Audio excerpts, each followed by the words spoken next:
न वहाँ कोई हमारी सीमा में घुस आया है, न ही कोई घुसा हुआ है। ನಾ ಕೋಯಿ ಗುಸಾ ಹೇ ನಾ ಕೋಯಿ ಗುಸಾ ಹುವಾ ಹೇ ಅಂತ ಪ್ರಧಾನಿ ಹೇಳಿದಾಗ ನಂಬೋದು ಹೇಗೆ?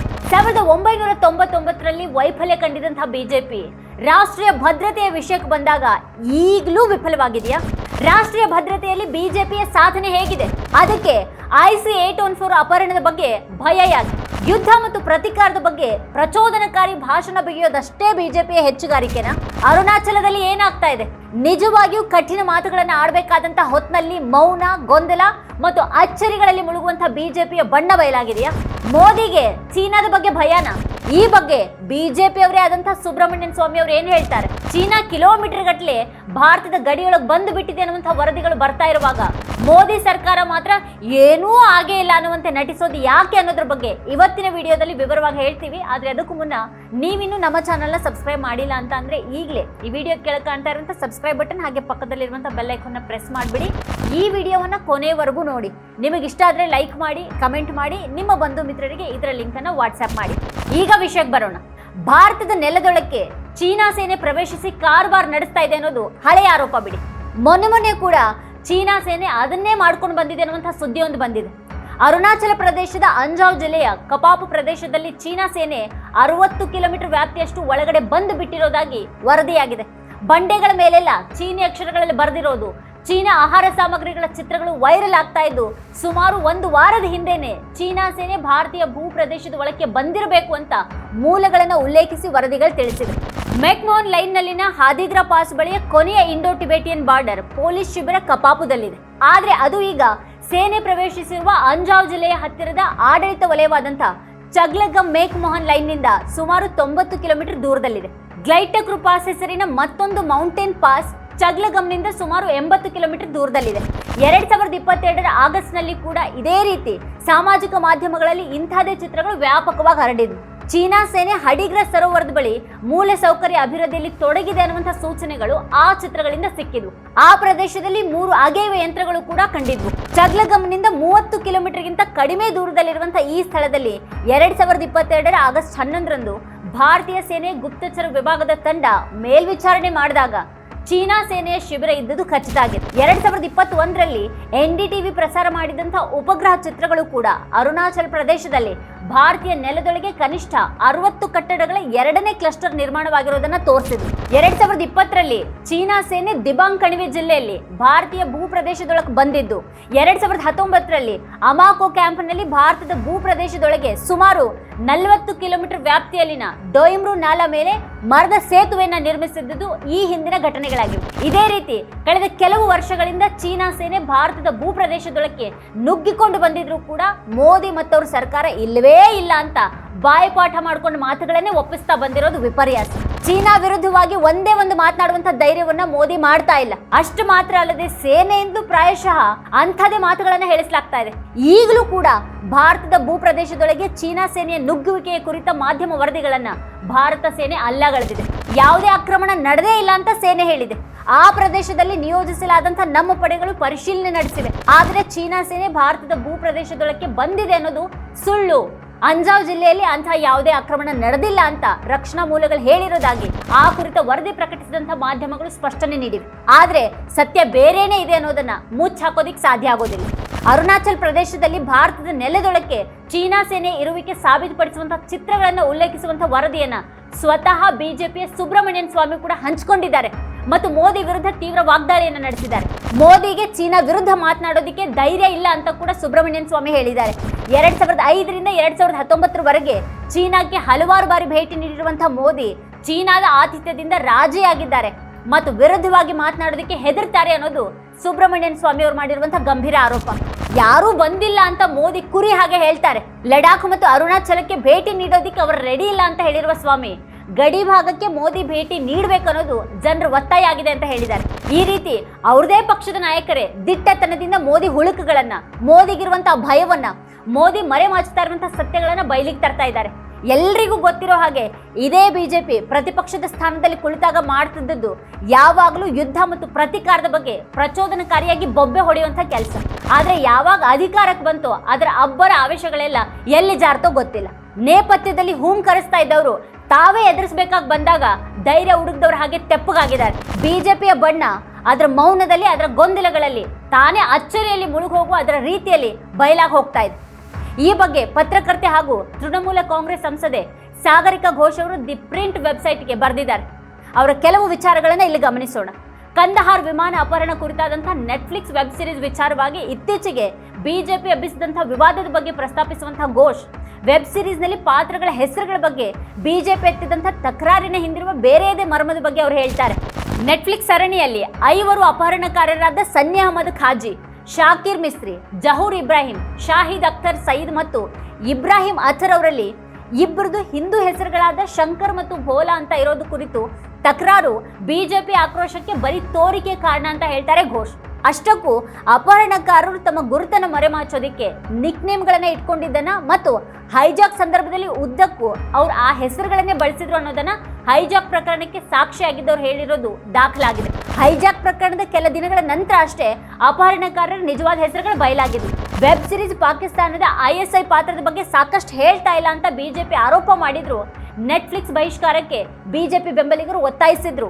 ಬಿಜೆಪಿಯ ಸಿಟ್ಟಿಗೆ ನಿಜವಾದ ಕಾರಣ ಅದು ಅಲ್ಲವೇ ಅಲ್ಲ ಅನ್ನೋದು ಸಾಗರಿಕಾ ಅವರ ಅಭಿಪ್ರಾಯವಾಗಿದೆ. ಅವ್ರ ಪ್ರಕಾರ ಬಿಜೆಪಿ ಅಸಲಿ ಸಿಟ್ಟಿರೋದೇ IC-814 ಅಪಹರಣ ಪ್ರಕರಣದ ಬಗ್ಗೆ. IC-814 ಅಪಹರಣದಿಂದಾಗಿ ಅವತ್ತಿನ ಬಿಜೆಪಿ ನೇತೃತ್ವದ ಸರ್ಕಾರದ ದೌರ್ಬಲ್ಯ, ಗೊಂದಲ, ನಿರ್ಣಾಯಕ ನಾಯಕತ್ವದ ಕೊರತೆ ಮತ್ತು ಭಯೋತ್ಪಾದಕರೊಂದಿಗೆ ರಾಜಿ ಮಾಡಿಕೊಂಡಂತ ಅದರ ಪುಕ್ಕಲುತನ ಎಲ್ಲವೂ ಬಯಲಾಗಿರೋದು ಇವತ್ತಿನ ಬಿಜೆಪಿಗೆ ಚುಚ್ಚುತ್ತಾ ಇದೆ. ಬಿಜೆಪಿಯ ಮೊದಲ ಪ್ರಧಾನಿ ಅಟಲ್ ಬಿಹಾರಿ ವಾಜಪೇಯಿ ಒತ್ತಡಕ್ಕೆ ಮಣಿದು ನಿರ್ಧಾರ ತೆಗೆದುಕೊಂಡ್ರು ಮತ್ತು ಅವ್ರ ಸರ್ಕಾರ ತಪ್ಪು ಉದ್ದೇಶಗಳಿಗಾಗಿ ಕೆಲಸ ಮಾಡ್ತು ಅನ್ನೋದರ ದಾಖಲೆಯಾಗಿ ಆ ಒಂದು ಘಟನೆ ಬಿಜೆಪಿಯನ್ನ ಕಾಡ್ತಾ ಇದೆ. IC-814 ಘಟನೆ ಒಂದು ವೈಫಲ್ಯ, ನಾಚಿಕೆಗೇಡು, ಅವಮಾನ. ಅದಕ್ಕಾಗಿನೇ ಬಲಿಷ್ಠ ರಾಷ್ಟ್ರ ಅಂತ ತಾನೇ ಹೇಳ್ಕೊಳ್ಳುವ, ರಾಷ್ಟ್ರೀಯತೆಯ ಬಗ್ಗೆ ದೊಡ್ಡ ದೊಡ್ಡ ಮಾತನಾಡುವಂಥ ಇವತ್ತಿನ ಬಿಜೆಪಿಗೆ 1999ರ ಹೈಜಾಕ್ ಪ್ರಕರಣ ನೆನಪಿಸ್ಕೊಳ್ಳೋದಕ್ಕೆ ಇಷ್ಟ ಇಲ್ಲ. IC-814 ಅಪಹರಣದ ಸಂದರ್ಭದಲ್ಲಿ ವಿದೇಶಾಂಗ ಸಚಿವರಾಗಿದ್ದಂಥ ಜಸ್ವಂತ್ ಸಿಂಗ್, ಆಗಿನ ರಾ ಮುಖ್ಯಸ್ಥ AS ದುಲಾತ್ ಹಾಗೂ ವಾಜಪೇಯಿ ಆಪ್ತರಾಗಿದ್ದಂಥ ನಾರಾಯಣ್ ಮಾಧವ್ ಗಟಾಟೆ ಅವರನ್ನ ಸ್ವತಃ ಮಾತನಾಡಿಸಿದಂಥ ಘೋಷ್ ಅಪಹರಣ ನೋವಿನ ನೆನಪಾಗಿ ಉಳಿದಿದ್ದನ್ನ ಆ ಮೂವರು ಹೇಳಿದಾಗಿ ದಾಖಲಿಸ್ತಾರೆ. ಹೈಜಾಕ್ ಆಗಿದ್ದಂಥ ವಿಮಾನ ಇಂಧನ ತುಂಬಿಸೋದಿಕ್ಕೆ ಅಮೃತ್ಸರದಲ್ಲಿ ಇಳಿದ ಬಳಿಕ ಪೂರ್ತಿ 50 ನಿಮಿಷಗಳ ಕಾಲ ಅಲ್ಲಿತ್ತು. ಆದರೂ ಕೂಡ ಪರಿಸ್ಥಿತಿಯನ್ನು ಸರಿಯಾಗಿ ನಿಭಾಯಿಸಲಾರದೆ ವಾಜಪೇಯಿ ಸರ್ಕಾರ ಸಂಪೂರ್ಣವಾಗಿ ವಿಫಲ ಆಗಿತ್ತು.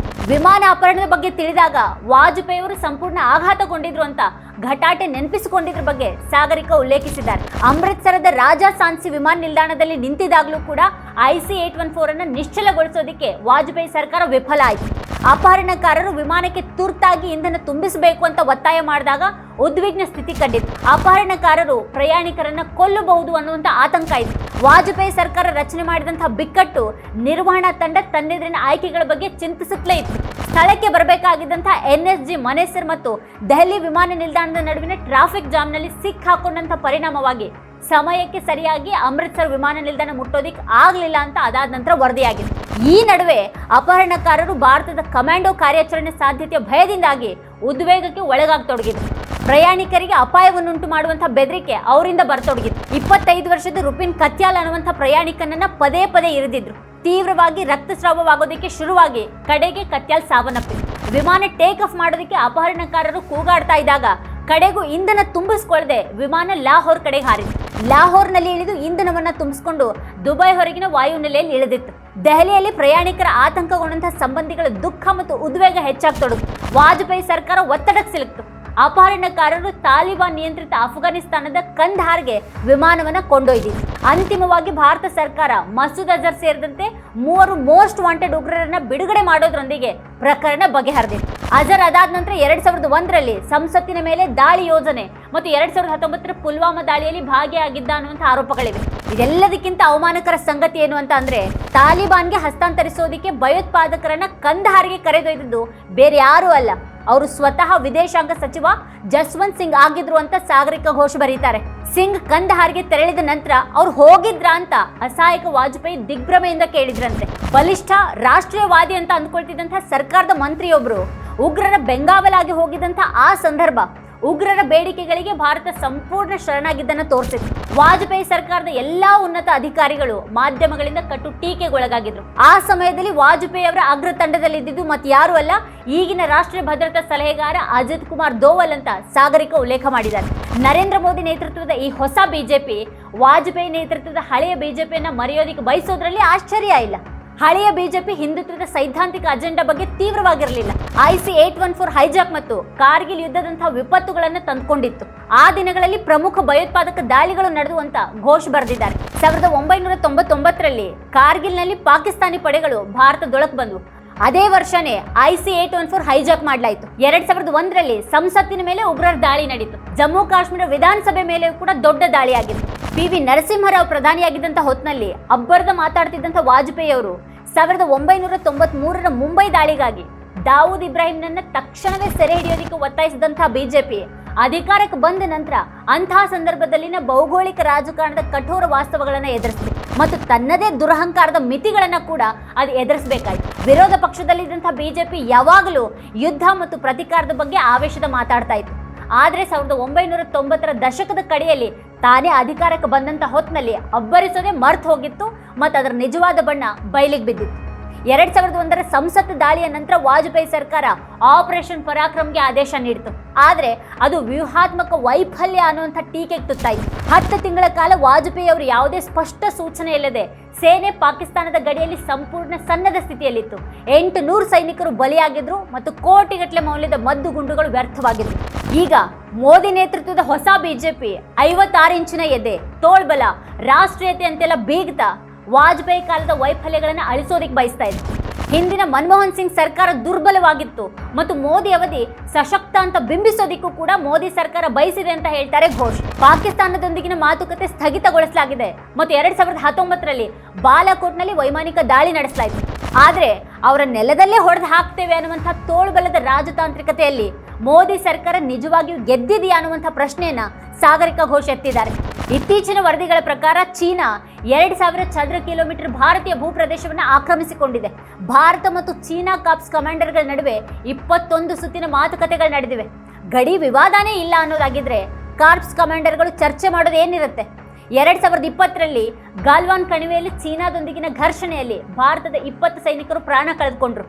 ಆದರೆ ಮೋದಿ ಮಾತ್ರ ನಾ ಕೋಯಿ ಗುಸಾ ಹೇ ನಾ ಕೋಯಿ ಗುಸಾ ಹುವಾ ಹೇ ಅಂದ್ರೆ ನಮ್ಮ ದೇಶಕ್ಕೆ ಯಾರೂ ಬಂದಿಲ್ಲ ಅಂತ ಹೇಳ್ತಾನೆ ಇರೋದು ಲಜ್ಜಾಹೀನವಾಗಿದೆ. ಇಲ್ಲಿಯವರೆಗೆ ಗಡಿ ವಿವಾದಕ್ಕೆ ಸಂಬಂಧಿಸಿದಂತೆ ಚೀನಾವನ್ನ ನೇರವಾಗಿ ಹೆಸರಿಸುವಂತ ಧೈರ್ಯವನ್ನ ಪ್ರಧಾನಿ ಮೋದಿ ಒಮ್ಮೆ ಕೂಡ ತೋರಿಸಿಲ್ಲ.